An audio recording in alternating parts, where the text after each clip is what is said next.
Muito bem, mais uma vez aqui trazendo um conteúdo e um estudo aprofundado sobre a história da filosofia aqui pela Faculdade Bereana, Teológica Bereanos.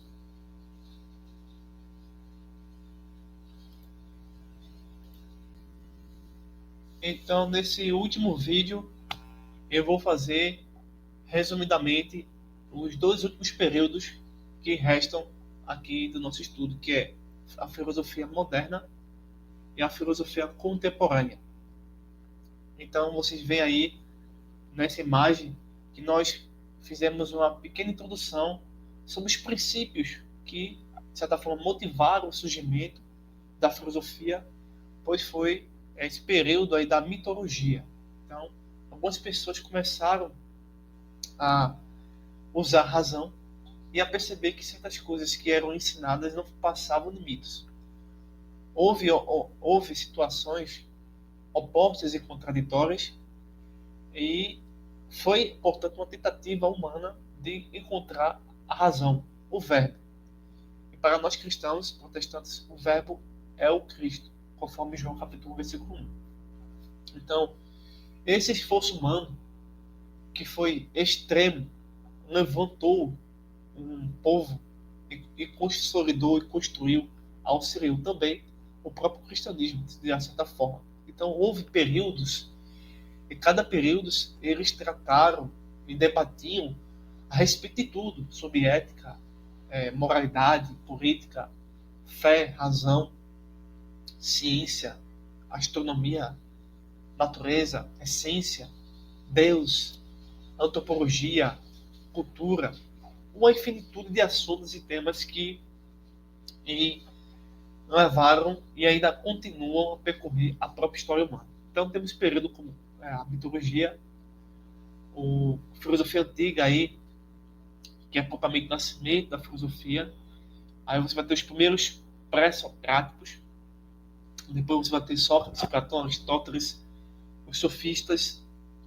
Muito depois vai surgir o período medieval, né, com as ideias tanto predominantemente de Agostinho, Tomás de Aquino, bebendo, de certa forma, do período da história antiga da filosofia. Depois vamos ter aí a filosofia moderna, que vamos trabalhar hoje.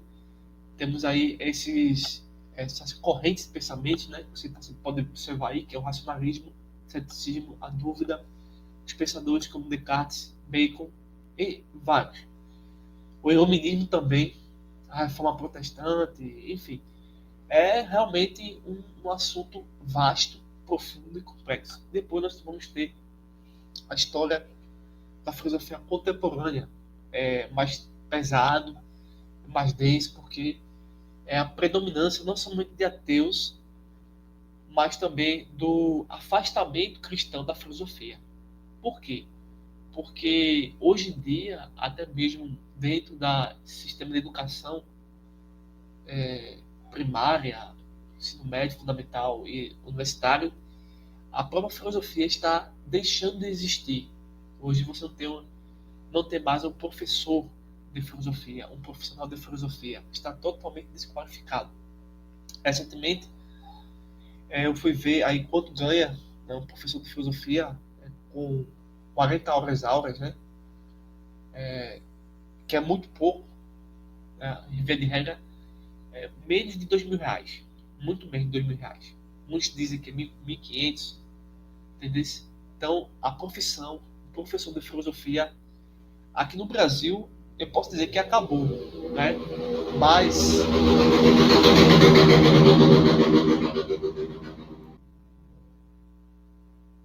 mas a ciência, né, continua. É tanto que a própria sistema universitário, onde eu estudei, onde eu estudo, vê a filosofia hoje não mais como ciência, porque não existe mais profissão, mas como uma disciplina. Veja, a academia,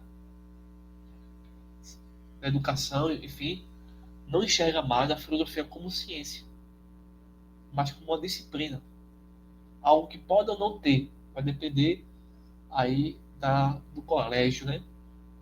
E quando eu digo isso, é por conta de que os cristãos se afastaram desse desafio, dessa atividade filosófica. Deixaram os ateus assumirem essa tarefa que é nossa. Né? Então você vê que na filosofia contemporânea há uma predominância muito grande de materialistas, de céticos, de relativistas, e muito pouco de cristãos que realmente são filósofos voltados para a escritura. Então hoje viver de filosofia não dá mais. Realmente isso acabou, não é? Mas esse curso, né, e a própria filosofia continua existindo, independentemente das universidades, independentemente da própria ensino fundamental, ensino médio. Tanto que quando a filosofia surgiu, né, foi num período onde não tinha exatamente academia, não tinha exatamente universidades, entendeu? Então a filosofia não depende disso. Porém, como profissão, como ciência, é necessário, é necessário realmente refazer essa cultura, né, para que ela enxergue novamente a filosofia como algo primordial, né? Até mesmo dentro da própria igreja cristã, realmente a gente precisa erguer isso, né?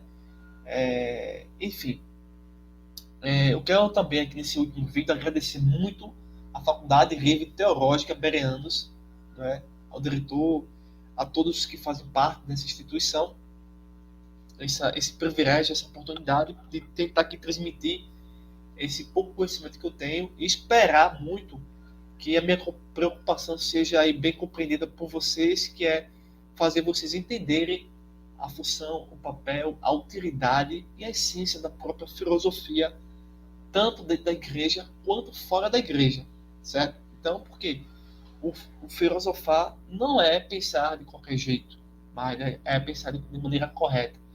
E também vocês percebam que, querendo vocês ou não, eu sempre trago aqui com vocês a possibilidade de usar a filosofia junto com a apologética, junto com a própria teologia, tá certo?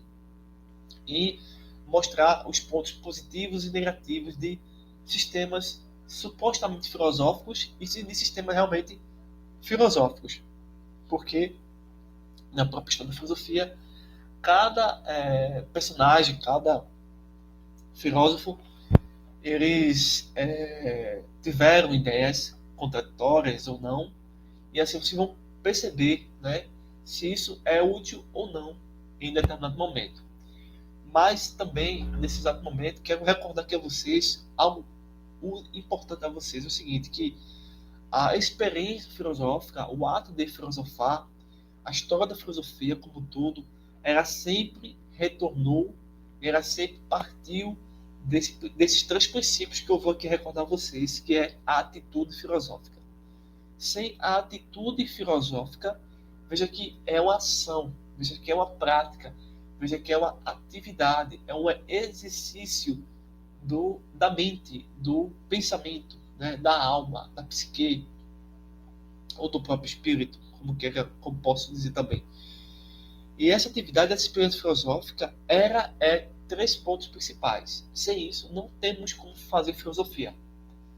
Não há filosofia sem esses três aspectos dessa atitude filosófica, dessa experiência filosófica, que é o deslocamento ou estranhamento.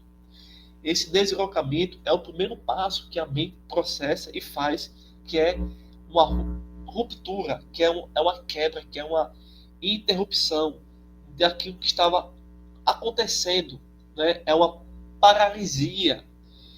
Por que é uma paralisia? Porque é um estranhamento, porque é uma interrupção, porque é uma quebra de uma atividade do dia a dia. Por quê?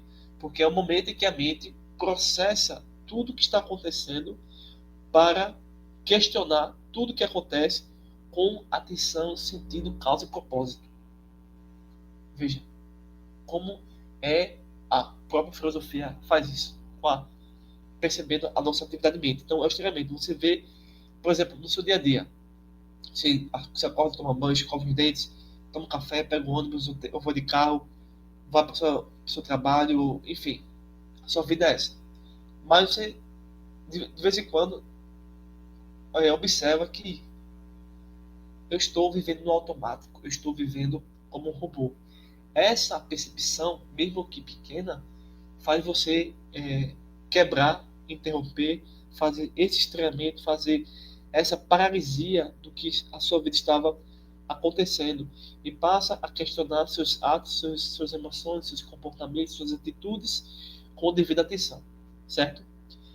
O outro passo que a mente processa e faz é o questionamento, certo? O primeiro passo é o estranhamento, o segundo passo é o questionamento. O questionamento é justamente isso, saber por que está fazendo dessa forma e existindo dessa forma.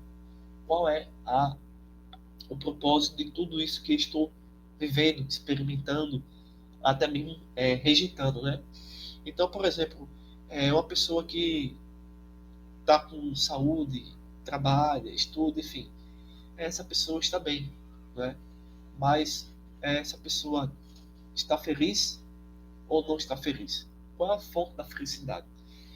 Para identificar a resposta, verdadeira ou não, é necessário questionar os comportamentos, a resposta de certos indivíduos sobre essas perguntas, para depois procurar saber o que é a própria felicidade, como tema da própria filosofia.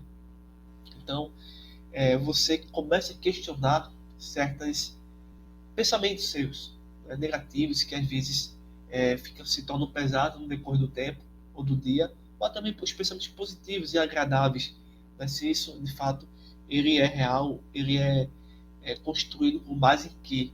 Então, é o ato de questionar tudo e qualquer coisa para descobrir, de fato, a essência das coisas, né? A existência.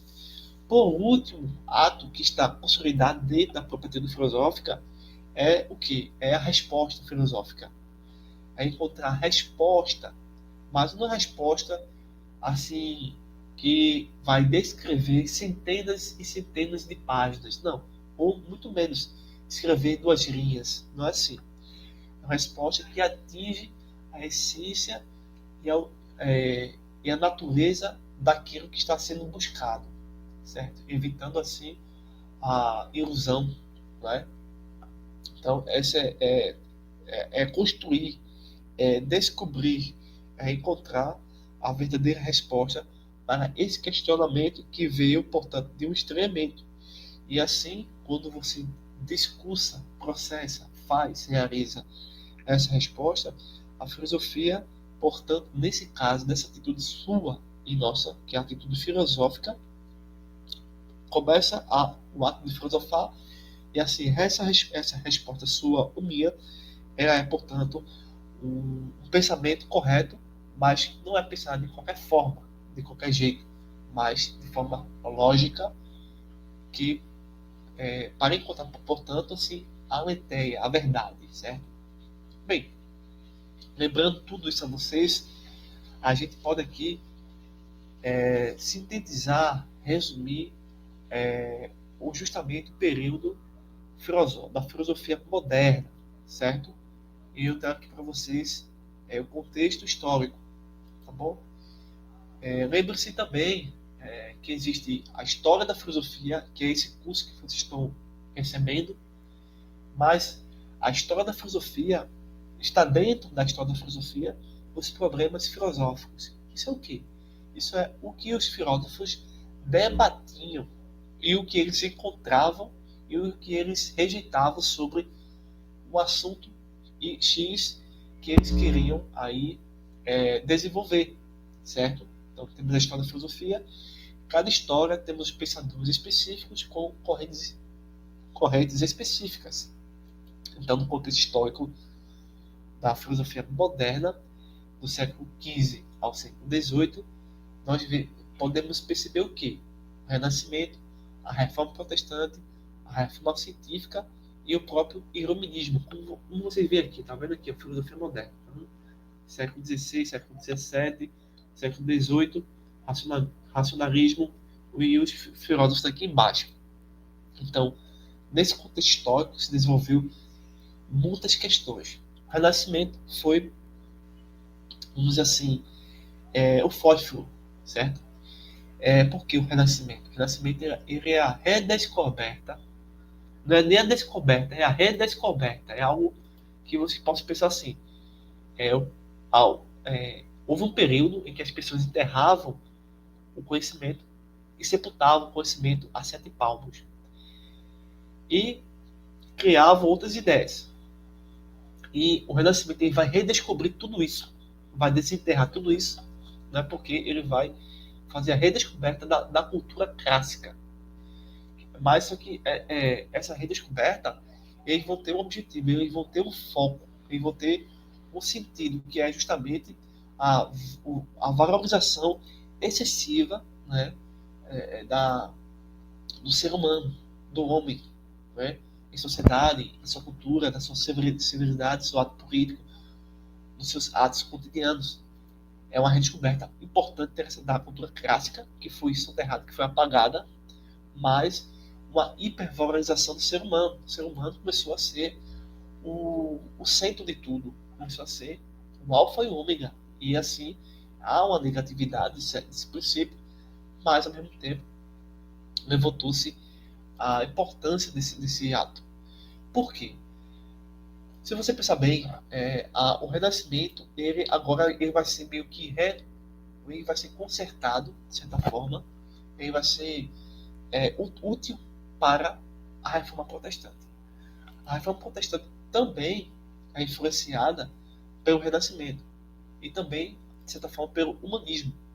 Não para construir a sua bagagem reformada teológica, mas para ajudar a vencer o império, de certa forma assim, que estava enganando o mundo. Né? Então, por meio do Renascimento, por meio do humanismo, se criou forças suficientes sociais, econômicas, para vencer a religiosidade católica. E assim, fundar, criar, desenvolver, descobrir, restaurar, retornar às verdadeiras raízes cristãs. Aí surgiu que a Reforma Protestante. Por que a Reforma Protestante? Porque a Reforma Protestante vai justamente não somente contestar a falsa autoridade papal, mas também fazer a maior defesa da própria Escritura, a maior defesa histórica de todo o período, que nós podemos dizer assim, da história, é a Reforma Protestante.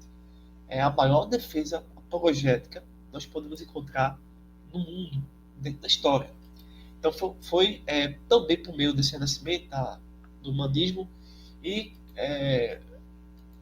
posteriormente esse pessoal todo se fundem e deixam de se fundir, né, também vão ter evoluções que justamente vai ter o quê? A revolução científica, com Kepler, Newton, eles vão desenvolver a ciência, né, que mais uma vez vai desconstruir, que vai refutar a própria religiosidade católica.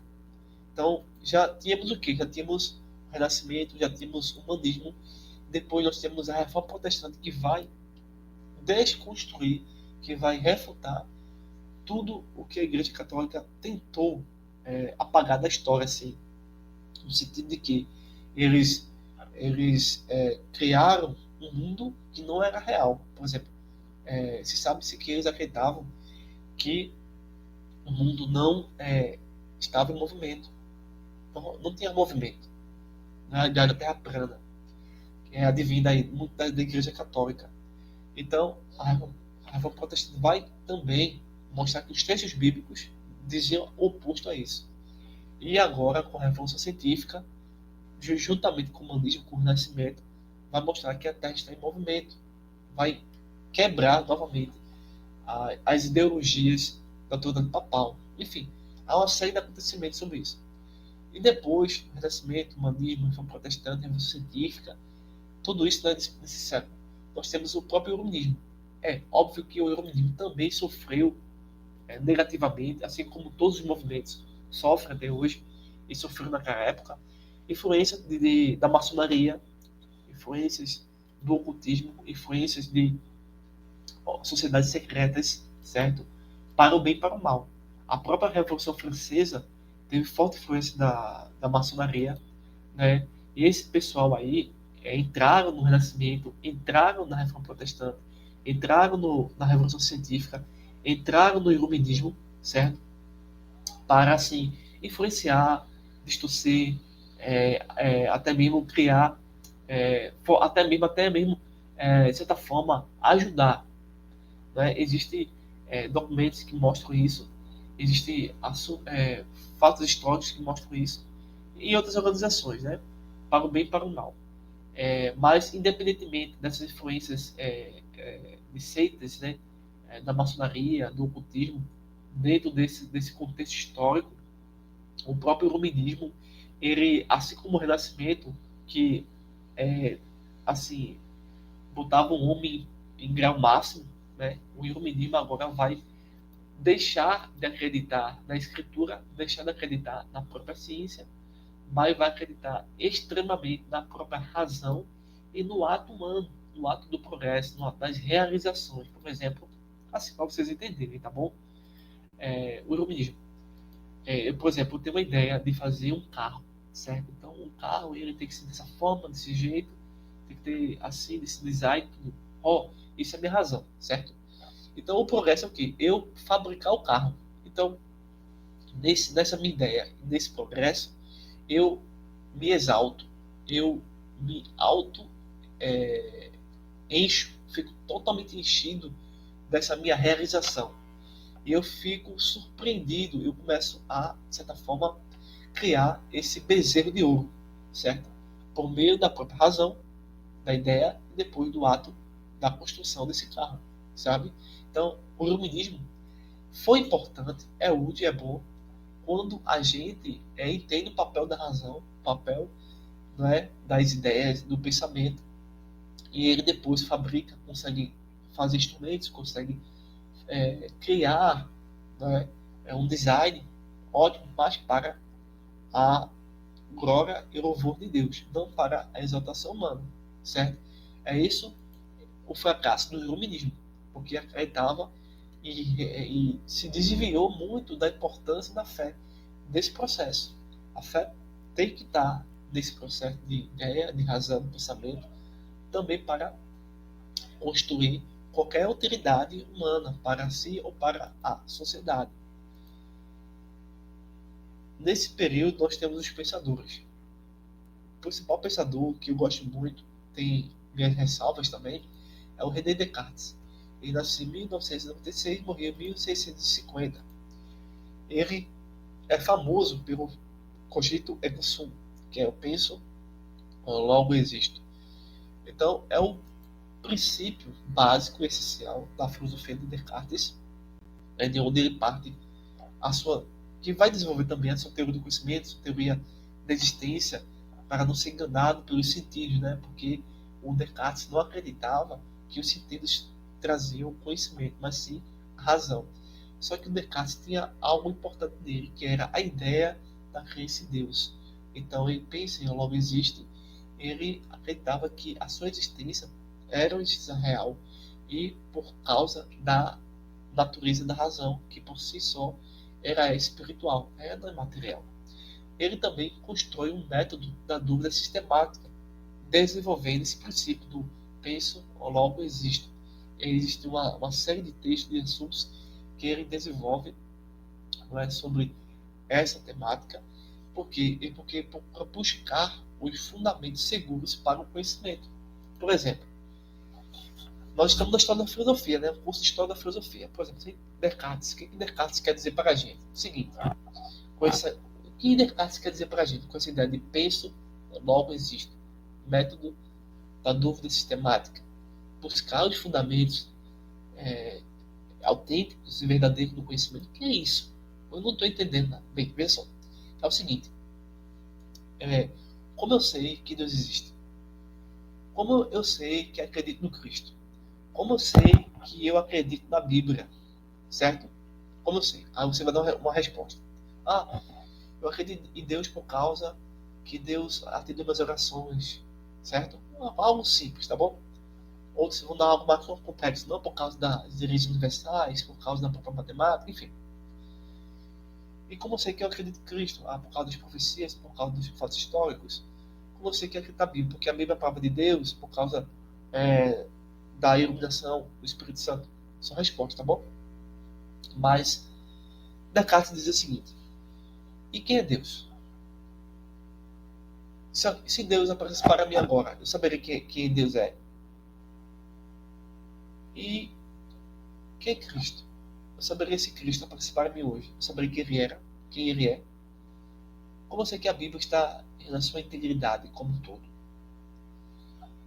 A resposta é a seguinte, que Descartes vai usar por meio dessas coisas que eu falei a vocês. A razão.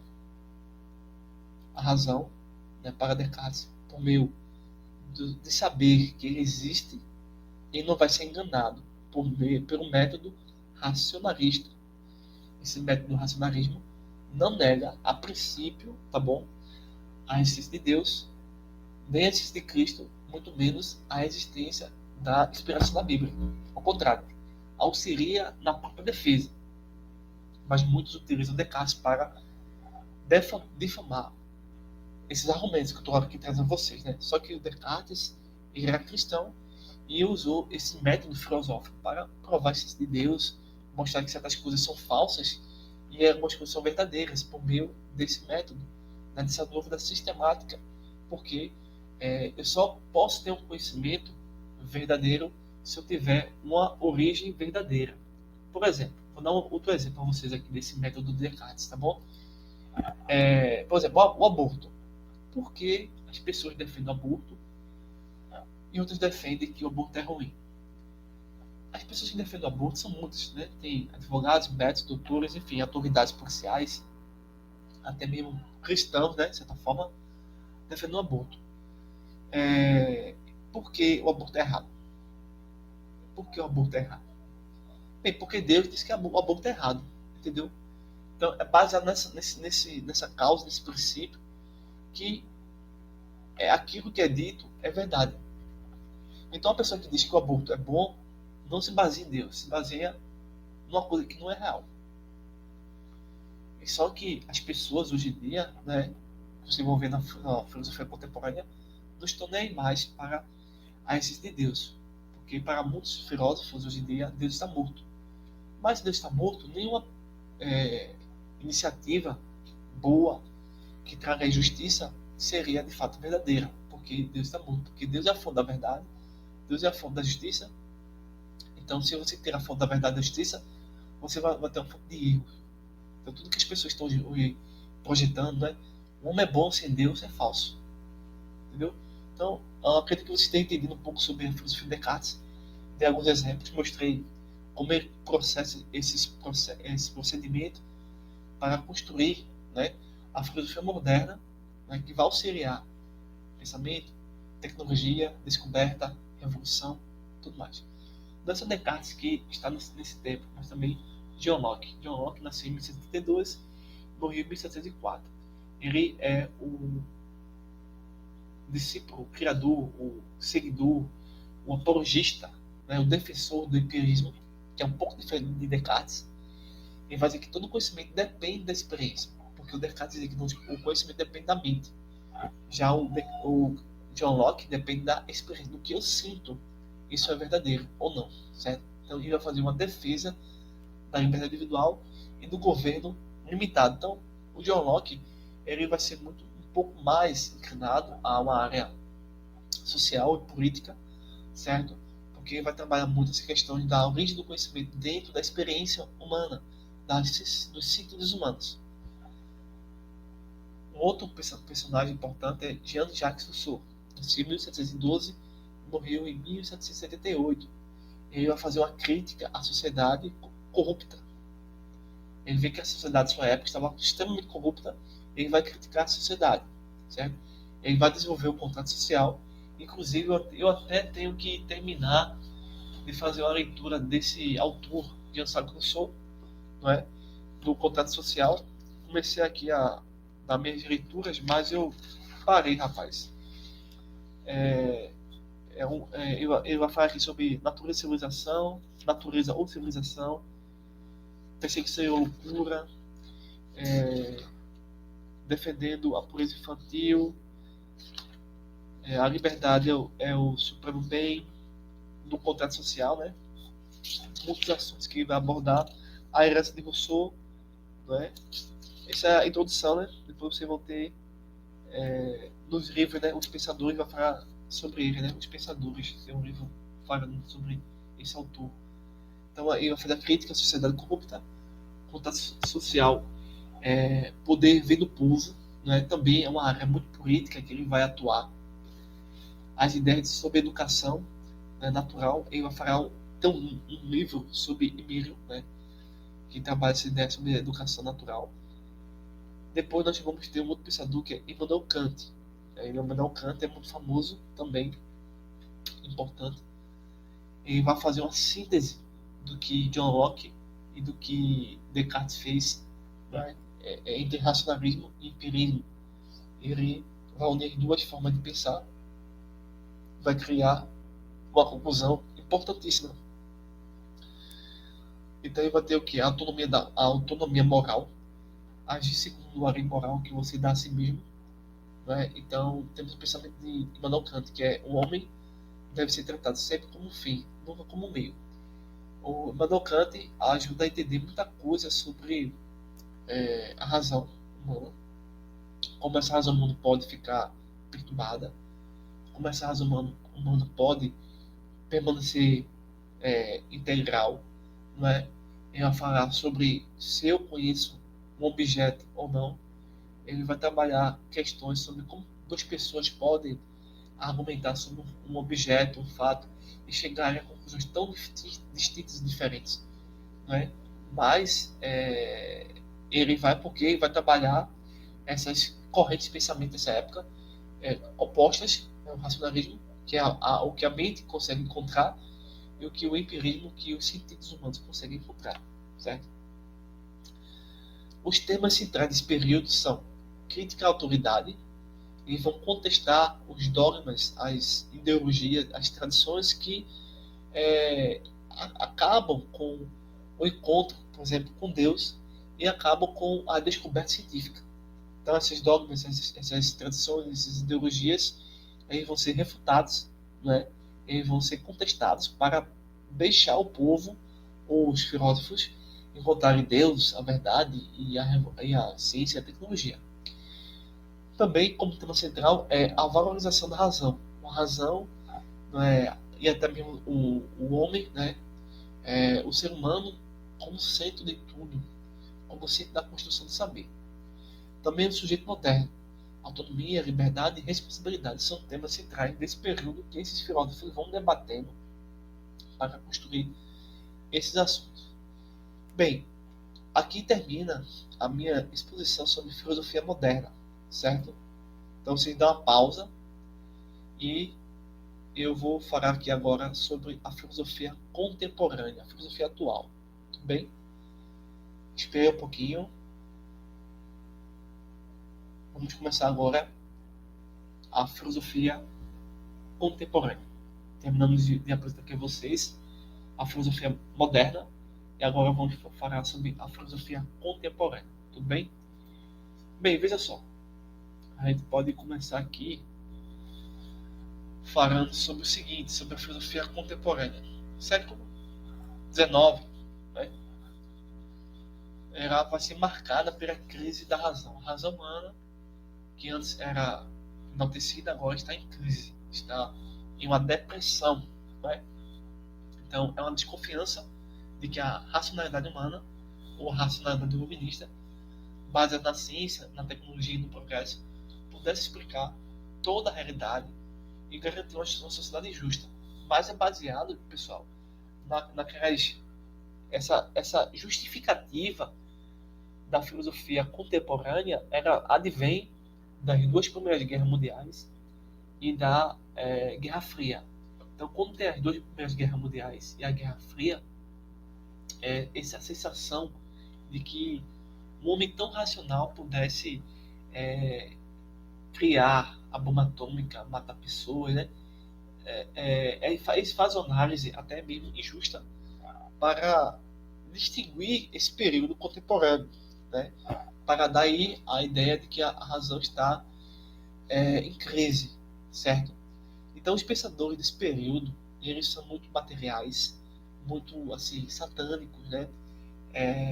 Céticos, relativistas, enfim. Geralmente todo mundo começa com o Karl Marx, né? O Karl Marx, você tem a foto dele aqui bem embaixo também. Ele é o crítico feroz do capitalismo, que consequentemente vai ser o crítico do cristianismo. E queira você ou não, o capitalismo está intimamente relacionado com o cristianismo, certo? Mas nunca o cristianismo está relacionado com o socialismo, com o nazismo, com o feminismo, tá bom? Mas o capitalismo está relacionado com o cristianismo. Não sei o que eu digo. É um autor, um autor Max Weber, sociólogo, escreveu A Ética Protestante e o Espírito do Capitalismo. Ele fala, né, justamente isso. A ética protestante e o espírito do capitalismo. Isso é um fato. Então Marx critica isso. Critica o capitalismo e critica o cristianismo. É o que as pessoas hoje na modernidade fazem. Então Marx também mostrou como a economia e a luta de classes moldam a sociedade. Então ele pensa baseado no estômago, vamos dizer assim. Quando eu digo matéria, eu quero dizer assim também no que a barriga sente, certo? Então para Marx, esse pensador, a economia molda a sociedade. E a rivalidade e o extermínio humano, as guerras humanas, é o que criam também as sociedades, moldam a sociedade. Né? Então isso vai inspirar o comunismo científico, ou o marxismo, que, diga de passagem, existem vários formas disso aí. Mas Marx, ele é o cara que vai aí ser o teórico de tudo isso. E que através dele, né, o próprio comunismo, o socialismo, ele se evolui para algo que muitas vezes é inimaginável. Então eu inspiro o marxismo, que vai procurar buscar a transformação social a partir da crítica ao sistema de exploração, falando muito sobre o opressor e o oprimido. Por exemplo, o que isso quer dizer? Por exemplo, na igreja, quem é o opressor é o pastor, quem é o oprimido é as ovelhas. Então ele quer, por meio disso, que é uma revolução sanguinária contra os opressores pastores, né? Na classe de trabalhadores. Quem é o opressor? O dono do ambiente, da empresa. Que são os oprimidos são os funcionários. Então, os funcionários precisam exterminar o dono da empresa e ter suas armas de volta, né? Seus instrumentos de trabalho, e passar tudo o que era do dono da empresa para o Estado. O Estado poder aí fazer a devida e verdadeira, supostamente, igualdade social para ambos. Tipo, tem um cara, vamos dizer assim, todo mundo da fábrica, quando mata um dono de trabalho da empresa, eles passam o lucro e a propriedade para o Estado vai dar aos funcionários R$ 10 para todo mundo, certo? Por exemplo, todo mundo vai ganhar agora R$ 10. A partir de 2025, é, a economia socialista vai pagar R$ 10, mas poderia ser 100 ou 2.000, entendeu? Só para você ter ideia, independente do valor, se é R$ 1, se é 1 milhão, não importa. O que é importante que você entender é o seguinte: é que todo mundo naquela fábrica vai ganhar R$ 1 ou 1 milhão. Ninguém vai ganhar mais ou menos, certo? Mas isso vai ser interessante e bom? Obviamente que não. Não vai ter economia. Por exemplo, se o socialismo fosse pregado realmente, ele pagasse R$ 1 para cada trabalhador, depois que o dono da empresa passasse da vida para a morte, ninguém queria trabalhar, certo? Mesmo que fosse 6 horas por dia. Se todo mundo da fábrica ganhasse R$ 1 milhão, também não ia ter condições de sustentar isso. O que os trabalhadores iam ter que fazer para conquistar R$ 1 milhão durante 6 horas, durante 8 horas? A carga horária ia aumentar, ia diminuir. O que o Estado estaria fazendo? Né? Como esse produto dessa fábrica está sendo vendido ou exportado? Então, é impossível existir sociedade comunista, economicamente falando também. Então, são pensadores, né? Voltado à economia, voltado à sociedade, enfim. Depois nós temos um cara chamado Friedrich Nietzsche. Ele vai ser o precursor, o apóstolo, projeta o cara que vai proclamar a morte de Deus, né? Ele também é mais um crítico da sociedade, de forma negativa. Ele vai fazer a crítica à moral tradicional e trocando Deus por outras coisas, né? E busca afirmar a vida através do conceito de vontade e poder e do além do homem, ou do super-homem, né? Então, esses caras vão estar um agarrado no outro. Né? Cada um vai, tipo, ser uma peça do tabuleiro, não é? Que cada um vai desenvolvendo cada vez mais a ideia do outro. Depois de fazer toda essa crítica, né? Você vai ver o segundo Freud. Freud, ele é o fundador da psicanálise, e a psicanálise se fundamenta no ateísmo. Ele revolucionou e desenvolveu o inconsciente e mostrou que a razão não controla totalmente o ser humano. Então, aí é que tá. Agora você vai ter a justificativa de que a homossexualidade, a pedofilia, enfim, ela pode ser justificada porque o homem não tem controle total sobre si. Porque o inconsciente pode manipular, pode controlar esses indivíduos. É tanto que agora nós temos pessoas que são classificadas como doentes por cometer crimes. Eles vão ter reduzida, vão ter algum tipo de privilégio, dizendo que são doidos, que são pessoas que têm problemas mentais, não é? Salvo uma observação aqui, existem obviamente pessoas que têm problemas mentais que não se enquadram nesse perfil do inconsciente. Obviamente, você dá para perceber uma pessoa perturbada, certo? De uma pessoa endemoniada, de uma pessoa que mata da pior forma, faz coisas terríveis e diz que está doido. São três situações distintas da outra. Mas, segundo Freud, no seu ato de inconsciente, ele vai justificar qualquer dessas coisas por meio do inconsciente. Ele expôs os conflitos internos entre instintos, repressão e cultura, né? É vasto o assunto sobre psicanálise. Eu acho interessante esse assunto também, mas tem aspectos muito negativos dentro disso aí. Aí você vai ter outro cara que é Jean-Paul Sartre. Ele vai ser o cara que vai ser o responsável pelo existencialismo. Nós temos o existencialismo ateu e nós temos o existencialismo cristão. A maioria de algumas igrejas hoje em dia, eles são existencialistas, né? Eles são como se fossem assim, motivadores, usam as mensagens do evangelho para motivar, não para dar fé ao povo, que é muito diferente. Existem também filósofos cristãos que são existencialistas. Ele defendeu que o homem está condenado a ser livre e não tem essência pré-definida. Então ele deve criar o próprio sentido da vida. O ateu é isso. Você não existe Deus, né? E você faz na sua vida o que você quiser. Você vai ser o que você quiser ser. Entende?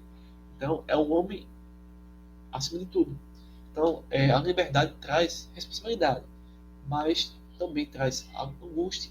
Então esse existencialismo dá ao ser humano, veja que por meio do materialismo, por meio da negação de Deus, por meio dessa doideira do inconsciente, o existencialismo consegue nutrir seguidores, né? Consegue dar um pão que ainda dá fome ao homem. E para distribuir, perdão, para acabar com essa, para dizer que essa filosofia é contemporânea, vamos ter agora duas personagens, dois filósofos que vai derrubar tudo, que é o Martin Heidegger. Ele é socialista, certo? Investigou o ser e a condição humana no tempo. É óbvio, pessoal, que eu, como filósofo, como historiador também, como teólogo, como pesquisador, eu acho interessante como a maldade humana, como um ser humano que é mau, ele ainda é muito extremamente sábio. Veja que eu, ultimamente, quando estava vendo Martin Heidegger, e não quer dizer que cada um desses pensadores aqui são fáceis de se estudar, são fáceis de entender. Não, cada um deles é difícil, é cansativo, é terrível as coisas que eles dizem, Mas, quando estava vendo aqui Matt Heidegger e Michael Foucault, e até mesmo o próprio Friedrich Nietzsche e Karl Marx, eu percebi aquela frase, né? Você já ouviu aquela frase, o mal por si só o mal por si só se destrói? Eu estava meditando nessa frase e achei um erro nessa frase. Mal por si só se destrói. Essa frase está errada. Baseado nas leituras que eu fiz desses personagens, tá bom? Por que está errado? Porque o mal por si só não se destrói. Nenhum desses personagens aqui, desses filósofos, está destruindo a si mesmo. Está se matando, cometendo suicídio, né?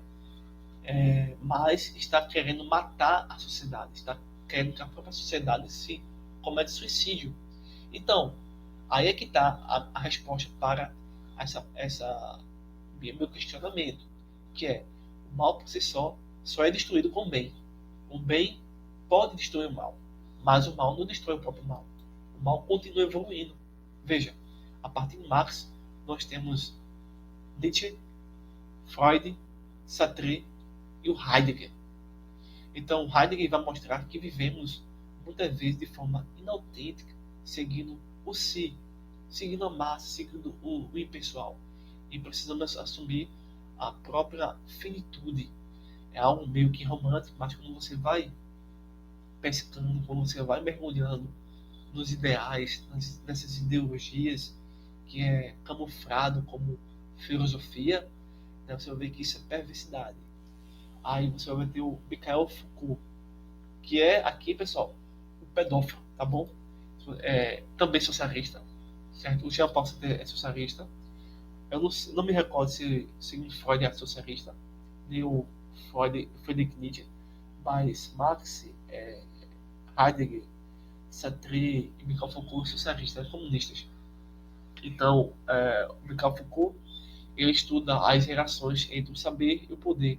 E também, por quê? Porque ele vai fazer um amplo estudo sobre a psicanálise, um amplo estudo sobre os presídios, entendeu? Porque a partir daí ele vai começar a mostrar como as instituições, que é prisões, igrejas, escolas, hospitais, elas têm o poder de controlar os corpos e moldar a própria subjetividade humana. É algo interessante o que ele vai dizer e, a princípio, você vai percebendo a influência que eles têm em nós, que eles começam a ter e a trazer para nós, né? Então, como a gente tem que precisar, nesse curso de História da Filosofia, a ser um crítico, a ser um filósofo, a ser uma pessoa atenta, a saber distinguir os espíritos, né? E eles querem, por meio das suas doutrinas, por meio das suas análises, conquistar a nossa mente, né? Mostrar a negatividade da sociedade ocidental, né? E mostrar o outro, uma outra sombra do que não é real. Podem até ter um certo sentido a princípio, mas quando você faz uma ampla análise, né, uma profundidade maior, você vai ver que é apenas um truque de mágica que esse pessoal está aí tentando construir. Ele é central para o pensamento pós-moderno e para a crítica da estrutura da dominação, muito utilizado pelos socialistas hoje em dia. Temos também aquele Marcuse e muitos outros teóricos dentro aí do período da filosofia contemporânea. Né? Então você veja a riqueza, né? Finalizando nosso curso, nosso estudo aqui, tá bom? O tema chave de tudo isso aqui da filosofia contemporânea, da filosofia medieval, atual, né? É a sociedade líquida, é a crise da razão. O homem descobre, vai descobrir que a razão não é suficiente, não é importante, por causa das guerras, das alienações, da irracionalidade. Isso vai marcar muito a modernidade, né? O pós-modernismo, né? Você vai ver o marxismo com a sua filosofia praxis, buscando uma transformação radical da sociedade. O existencialismo ateu, trazendo falsas ideias de liberdade, responsabilidade, angústia e o sentido da vida que não vai dar sentido em nada. A psicanálise que procura confundir a mente humana, fala do subconsciente. que procura desmascarar a pretensão racionalista. Você vai ter o Walter, a questão da linguagem do século XX, o estruturalismo, o desconstrucionismo, e um dos principais personagens também desse tema-chave aí, desse período da linguagem, é o Wittgenstein, né? E a própria pós-modernidade está sendo revista, né, como sociedade líquida. Esse termo está sendo revisto novamente. E isso gera a desconfiança das grandes narrativas, critica o poder, a valorização e a desconfiança de tudo e de todos, né? Aí você vai ter Derrida, Foucault novamente. Então, está aí bastante cansativo, assim, porque é muito assunto que eu tentei resumir, começar a compactar. Óbvio que eu deixei centenas de outros pensadores, de outros teóricos de cada período do pensamento, mas para aqui trazer a vocês os importantes, os que são chaves para você compreender, né, o que está acontecendo, certo? Então, por exemplo, o Evangelho. O Evangelho traz muita coisa da filosofia antiga, certo? Mas não traz nada da filosofia medieval. Você percebeu isso? Por quê? É comum. Como e por quê? Na filosofia antiga, o pessoal trabalhava muito a questão de duas coisas. O logos, certo? Que é a razão, enfim. E o cristianismo fala do logos, que é o Cristo. Tá vendo? Vocês vão ver aí ideias filosóficas presentes muitas vezes no próprio Evangelho. Mas não temos nenhuma filosofia medieval no Evangelho, porque o Evangelho não é do período medieval, é anterior, certo? O período medieval vai desenvolver a ideia da Trindade, não que a ideia, não que a evidência da Trindade não esteja anteriormente, mas a própria nomenclatura só é desenvolvido no período medieval, porque existe uma evolução. Veja que a história da filosofia é uma evolução, é um crescimento, entende? Por exemplo, hoje não existe nada da filosofia contemporânea no Evangelho, não existe, entendeu? Porque se a gente dizer assim que tem, a gente está fazendo o que é anacronismo, é um erro histórico, entendeu? Então a gente precisa entender esse período da filosofia dentro do período e ver como esses períodos influenciaram positivamente para a Bíblia e negativamente para a Bíblia. Por exemplo, a filosofia contemporânea atual é negativa. Ela não tem nada com a escritura. Mas a filosofia antiga, medieval, a filosofia moderna tem muito a ver com a Bíblia. Entende? Então, eu agradeço novamente e espero que vocês tenham entendido aí o assunto. Agradeço a instituição Faculdade Rede Teológica Bereanos por essa privilégio, oportunidade. Espero um dia poder estar com vocês, poder ministrar pessoalmente com vocês esses assuntos que me motivam e que eu nasci para isso. Agradeço a todos que estão aí se esforçando e espero que vocês cresçam aí. A minha dica a vocês é o seguinte: estude filosofia antiga, filosofia moderna. São essenciais para nós cristãos. Não que as outras não sejam importantes, mas para nós que somos cristãos é importante. Primeiro porque a filosofia moderna vai falar muito sobre a reforma protestante. A filosofia antiga vai trabalhar muito conceitos que o Evangelho vai trazer. Então são pontos positivos para nós, ok? E depois a filosofia medieval, que fala muito sobre trindade, enfim. E por último, filosofia contemporânea. Essa seria a minha opinião para você querer continuar, sem seguir o cronograma histórico. Mas se você quiser seguir o cronograma histórico como história de filosofia, não tem nenhum problema, é até mesmo aconselhável fazer isso. Mas está aí, História da Filosofia em quatro aulas, bem resumido, para vocês poderem absorver. É óbvio que toda essa história da filosofia, era, na verdade, deveria durar cerca de 2 a 4 anos. Porque é muita coisa, porque você vai ter uma parada histórica, depois você vai precisar ter um contato com a própria literatura desses personagens. Então, é muito difícil, tá bom? Mas não é impossível, tá bom? Então, Bons estudos e agradeço a todos vocês. Um abraço e até breve.